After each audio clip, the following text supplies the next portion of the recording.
Yeah, exactly. All right, here's something else cool. A new exhibit at the Peggy Notebaert Nature Museum is ready to teach you all you need to know about global conservation. Yeah, you'll be able to learn through different interactive exhibits. We sent the very handsome, cute, and cuddly Tim McGill out there, who is with some cute and cuddly creatures as well.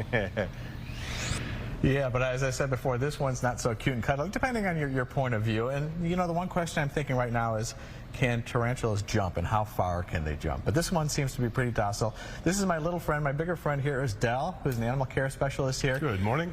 Dell, thanks for joining us today. We appreciate it. Thank you for coming. So, pretty chill, this guy. Extremely chill. Yes. So her name is Thelma.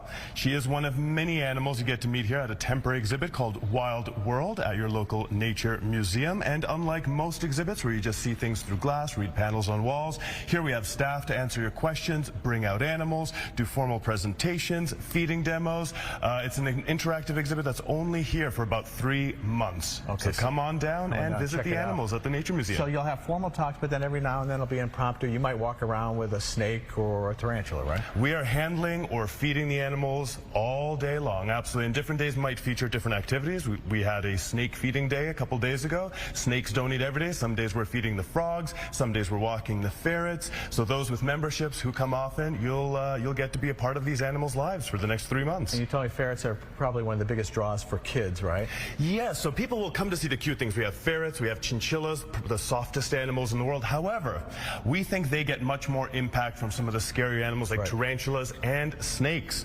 And so those are some animals that, although they might not seem as cute, we think have quite a bit more impact. This is a very feared animal, but the first time you get to hold a tarantula, hopefully diffuse some of your fear, you might leave, if not with a huge appreciation of them, hopefully a lot less fear of them.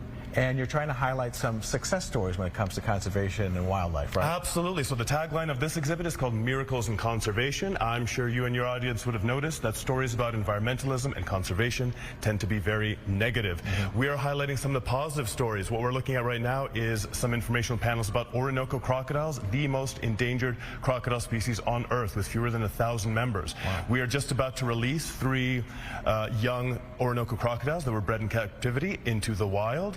That is just one of the many success stories where populations are actually increasing, habitats are getting restored, and hopefully we're going to highlight some positive messaging to balance out some of the negative out there. And that's what you want people to get out of this, is kind of an one of the many things. Yeah, encountering and being exposed to the animals themselves, especially ugly/scary animals, we think is extremely important to diffuse people's fears and misconceptions.